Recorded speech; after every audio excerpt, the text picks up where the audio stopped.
La frustración por no poder conducir a Mengele ante la justicia llevó a la celebración de un juicio simbólico en Jerusalén en 1985, en el que un centenar de víctimas de sus experimentos lo denunció. Dos películas documentales fueron decisivas para dar a conocer lo que sucedió en el infierno de Auschwitz. Noche y Niebla, rodada por el realizador francés Alain Resnais en 1956, que fue el primer filme en mostrar la solución final a partir de material cinematográfico y fotográfico incautado a los nazis, y Shoah, del también francés Claude Lanzmann, estrenada en 1986, que en sus 10 horas de duración entrevista a supervivientes y testigos y verdugos del exterminio. También fue revelador el libro autobiográfico Fui asistente del Dr. Mengele, del prisionero judío húngaro Miklos Nistli, quien en su calidad de patólogo forense colaboró en los experimentos. Rolf Mengele, nacido en 1994, fue parco en cuanto a las conversaciones privadas que mantuvo con su padre en 1977, y se limitó a indicar que este seguía siendo un nazi convencido, que negaba haber cometido crímenes y no se arrepentía de nada. Mantuvo en secreto su paradero paulista porque no quiso denunciar al que a pesar de todo era su padre. Como muchos hijos de nazis, y a diferencia de algunos otros, este abogado de izquierdas reprobó los actos de su progenitor, se cambió el funesto apellido para proteger a sus hijos. Josef Mengele fue un oficial de las SS y médico alemán en el campo de concentración y exterminio de Auschwitz-Birkenau durante el Holocausto. Se le conoció como el Ángel de la Muerte por su papel en la selección de prisioneros, decidiendo quién iba a las cámaras de gas y quién a trabajos forzados, y por sus crueles experimentos médicos. Sus experimentos eran actos de tortura pseudocientíficos, carentes de toda ética y sin ningún valor médico real. Estaban motivados por la ideología racial nazi. Sus principales objetivos eran justificar la superioridad racial alemana, intentando encontrar marcadores biológicos de superioridad racial. Quería descubrir cómo manipular la genética, especialmente para aumentar la tasa de nacimientos arios, desarrollar el método de esterilización más efectivo. Buscaba formas eficientes de esterilizar en masa a las poblaciones que los nazis consideraban inferiores. Los experimentos de Mengele fueron variados, pero se centraron en varias áreas clave, siendo las víctimas principales judíos y gitanos, con un enfoque especial en niños. Los gemelos eran su principal obsesión, ya que le permitían realizar investigaciones comparativas, mediciones y comparaciones, inyecciones químicas. Inyectaba tintes y productos químicos en los ojos de los niños para intentar cambiar su color a azul, lo que causaba dolor, infecciones y ceguera. Extraía grandes cantidades de sangre a un gemelo y se la inyectaba al otro. Realizaba amputaciones, castraciones, extirpaciones de órganos, infectaba a un gemelo con enfermedades como el tifus y la tuberculosis y dejaba al otro como grupo de control. Cuando un experimento terminaba, si un gemelo moría, Mengele asesinaba al otro, a menudo con una inyección de cloroformo directamente al corazón para poder realizar autopsias comparativas de sus cuerpos. No se puede entender la vida de Mengele sin deslindarnos del régimen conquistador al que sirvió. Mengele fue un criminal de guerra excepcional, pero lo fue al igual que muchos otros. Dos hechos son los que le hacen destacar al Ángel de la Muerte sobre los demás.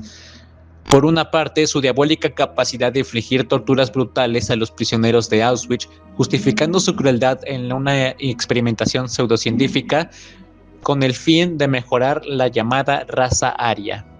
En este sentido, fue Mengele el máximo exponente del programa de eugenesia creado por el nacionalsocialismo, que durante este periodo esterilizó a más de 40,000 personas por causas físicas, mentales o por pertenencia del desdichado a una llamada raza inferior. Los experimentos atroces que perpetró eran una continuidad lógica en el tratamiento cosificado de los enemigos del Reich. Por otra parte, su fuga de la justicia, a diferencia de lo sucedido con Eichmann, lo mantuvo bien vivo como una leyenda maligna que ni cazadores de nazis o el Servicio de Inteligencia de Israel pudieron capturar. Su fallecimiento por ictus en una plácida playa brasileña en 1979 no fue sino un premio de consolación, al acabar en una mísera caja para su identificación posterior. ¿Realmente los alemanes llevaron a las cámaras de gas a 960,000 niños inocentes?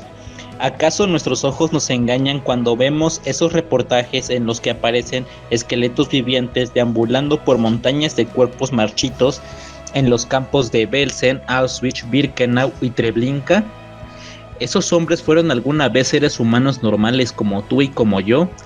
Meditar sobre todas estas cuestiones es como sumergirse en el interior de una pesadilla insoportable. No podemos tratar en toda su amplitud este tema extraordinario, pero es menester señalar que hoy en día conocemos muchas más claves para explicar lo sucedido.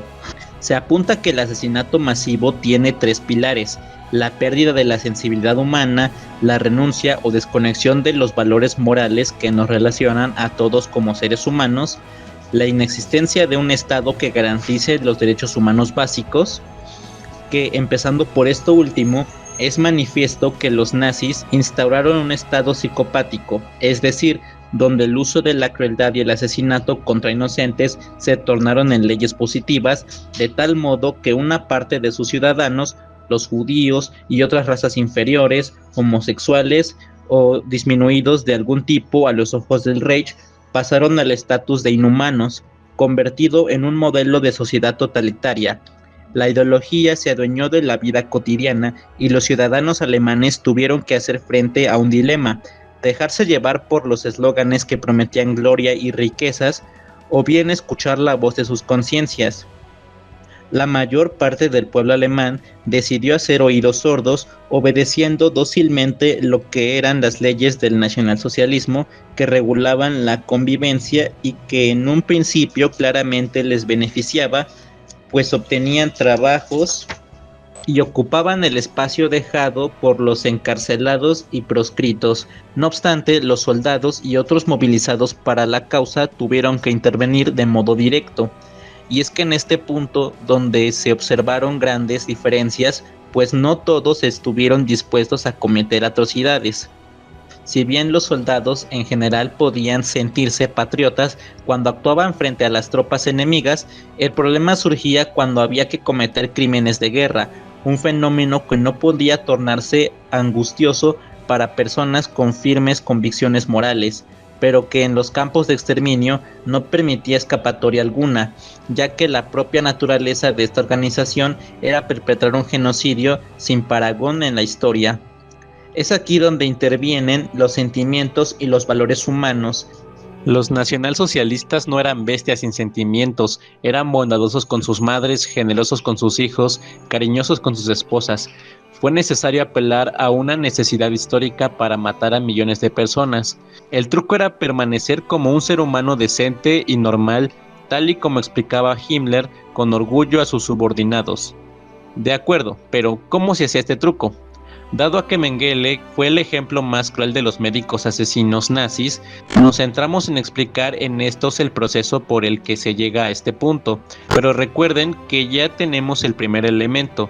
El poder lo ostenta un régimen que convierte sus acciones asesinas en legítimas, que exige obediencia a estas ideas y leyes. Esto es, que enmarca el genocidio en el contexto de una parte de los habitantes del mundo que hay que exterminar porque son enemigos del pueblo y sobre todo porque no son verdaderamente humanos. Una explicación de cómo pudieron obrar de forma tan antagónica a los valores de su profesión la da Robert Lifton en su teoría del doble. En ella, el problema que se plantea es cómo ser capaz de realizar actos de violencia injustificable con continuidad, sin que las convicciones morales que sustenta el sujeto activen su horror y le impidan continuar. Su respuesta es que el individuo separa el yo real, la imagen que tiene el individuo de sí mismo, incapaz de tales atrocidades antes de participar en ellas, y la del yo asesino, de tal modo que coexisten en compartimentos estancos. Esta compartimentación se facilita por el hecho de que la violencia se limita a unas horas determinadas del día o lugares específicos, en este caso, campos de exterminio. Además, cuando actúa el yo de Auschwitz, todo el ambiente era definitorio en una misión de su propósito, de tal modo que el médico se veía como una pieza más en un sistema que se le imponía y que además, en su inestabilidad ante el crimen masivo de inocentes, hallaba un modo de sobrevivir. En otras palabras, asumir el rol exterminador le permitía sobrevivir a todo ese horror, Y dado que ese yo asesino desaparecía cuando regresaba junto a su familia, podía no sentirse culpable por ello, porque el responsable de tales crímenes era su yo de Auschwitz. Ahora bien, puede que esta explicación no sea necesaria para todos los médicos nazis que participaron en la selección y asesinato de miles de personas. Los había ya fervientes partidarios de la eugenesia antes de comenzar la guerra, que en su desempeño en ella no hicieron sino profundizar sus convicciones previas. Este fue el caso de Mengele, pero la mayoría tuvo que echar mano de dos procesos para poder mantener su papel de médico asesino. Por una parte, la habituación. A medida que la violencia se repite, nos insensibilizamos ante ella. La empatía natural que se activa cuando se contempla el dañar a alguien inerme se acalla por la repetición de esta acción. Al mismo tiempo opera un diálogo interior que toma forma de justificaciones, de razones que le permiten hacer lo que antes era impensable. Este diálogo propicia la desconexión moral que permite cosificar y asesinar al otro. Así se utilizan eufemismos como la solución final. Se culpabilizan las víctimas, como en aquella teoría de la puñalada por la espalda. Se apela a elevados ideales, como por ejemplo que lo hacían por el bien de la patria, y en suma se justifica moralmente el crimen diciéndose que se cumplen órdenes y que lo exige la guerra y la victoria final. Mengele no se hubiera convertido en un asesino de masas de no haber vivido en la época nazi. Mengele fue la representación más cruel de un tirano obsesionado por consumar un genocidio sin precedentes. Psicológicamente destacan en él tres de los componentes de la llamada personalidad oscura o maligna. La falta de empatía por todo aquel que se ponía bajo su bisturí, lo que sin duda sería fácilmente extrapolable a toda persona que se opusiera a sus deseos. Un ego hiperinflado producto del narcisismo excepcional que le llevaba a pensar que él era un elegido para llevar la biología y la ideología de la evolución superior de la raza aria a sus últimas consecuencias. La capacidad para disfrutar por la presencia o provocación del sufrimiento en seres humanos y animales. Así pues, Mengele no necesitaba cobijarse en esa doble identidad de la que hablaba Lifton. En él, el médico cruel y el hombre de casa eran claramente un mismo yo. Y podemos asumir que su creencia en un fin superior no servía al propósito de protegerle de la culpa, sino que era uno de los motores de su acción, puesto que esta ausencia de pesar es uno de los rasgos esenciales de la insensibilidad emocional o falta de empatía y el narcisismo. ¿Qué hizo el hijo de Mengele al conocer a su padre? Cuando finalmente se reunió con su padre en Brasil de 1977, hizo dos cosas principales. Lo confrontó. Rolf le preguntó directamente sobre sus crímenes en Auschwitz. Quedó horrorizado ante la reacción de su padre, quedando asqueado y profundamente perturbado. El punto clave de ese encuentro fue que Rolf descubrió que su padre, Joseph Mengele, no sentía absolutamente ningún tipo de remordimiento. En lugar de disculparse o mostrar arrepentimiento, Mengele se justificó. Le dijo a Rolf que simplemente estaba cumpliendo órdenes. Siguió insistiendo en que sus experimentos en gemelos eran investigaciones científicas legítimas. Se victimizó, se describió a sí mismo como una víctima inocente que estaba siendo perseguida injustamente. Rolf Mengele describió al hombre que conoció como un nazi fanático arrogante y completamente incapaz de sentir empatía por sus víctimas. A pesar de ese horror moral, no entregó a su padre, mantuvo el secreto de su ubicación y no reveló que su padre había muerto en 1979 hasta 6 años después, en 1985. Suscríbanse a mi canal si no lo han hecho aún. Joseph Mengele no fue uno de los principales mandos nazis, era un simple médico de Auschwitz-Birkenau, uno de los 3 campos principales del enorme complejo de concentración y exterminio de Auschwitz en la Polonia ocupada, que agrupaba además una treintena larga de subcampos donde se imponía a los reclusos el trabajo esclavo para el ejército y las grandes empresas alemanas. No era ni tan solo el médico en jefe, sino el responsable de la sección de mujeres, que al igual que 4 de las 5 cámaras de gas de todo el complejo se hallaban en Auschwitz-Birkenau. Sin embargo, a lo largo del tiempo se convertiría en uno de los nazis más célebres y detestados. Sus brutales experimentos con seres humanos para encontrar claves genéticas que le permitieran alcanzar objetivos de ingeniería racial constituyen una de las mayores y más crueles ofensas que se han infligido jamás a la dignidad de la especie. Torturó a centenares de seres humanos y envió a cámaras de gas a 400.000 a los que no juzgó aptos ni para experimentos ni para trabajo esclavo en las fábricas de Auschwitz. Mengele constó en la lista de los principales criminales de guerra desde 1945, el año en el que se puso fin a la Segunda Guerra Mundial. Los supervivientes de Auschwitz lo señalaron como un asesino de masas. Asombrosamente, ese año estuvo preso en un campo de detención norteamericano con su nombre auténtico, sin que nadie lo identificara, y fue puesto en libertad junto con los demás prisioneros de guerra alemanes al cabo de pocos meses.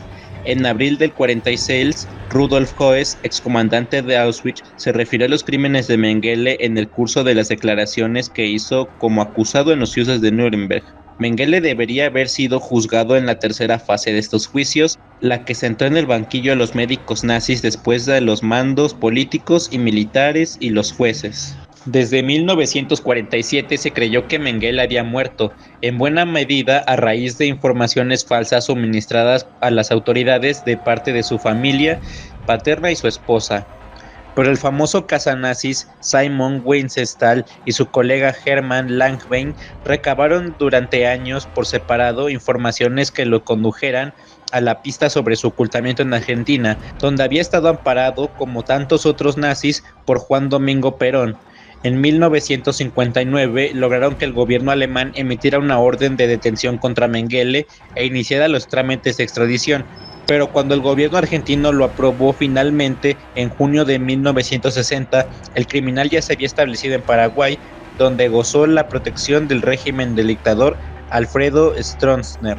La monstruosidad de los crímenes cometidos por Mengele y el hecho de que no hubiera comparecido ante la justicia dejaron la sensación de que el nazismo no había sido debidamente castigado, sobre todo después del secreto de Adolf Eichmann, quien era organizador de los transportes de los deportados a los campos en Buenos Aires de 1960 por los servicios secretos israelíes y su juicio en Jerusalén. Mengele se convirtió en el fugitivo nazi más buscado.